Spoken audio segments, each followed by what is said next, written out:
Hello friends, welcome to my YouTube channel. So today in this video I am going to show you how to disable the Google app from the home screen. So if you swipe right, you can see the Google app, you can see, or the news feeds you can see, right? So let me show you how to hide or disable the Google app on the home screen in this device.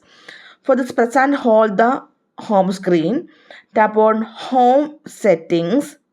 So here you can see the option swipe to access the Google app. From home screen, swipe right to open the Google app. Just disable this option. Now directly go to the home screen. Then swipe right. You can see this is disabled.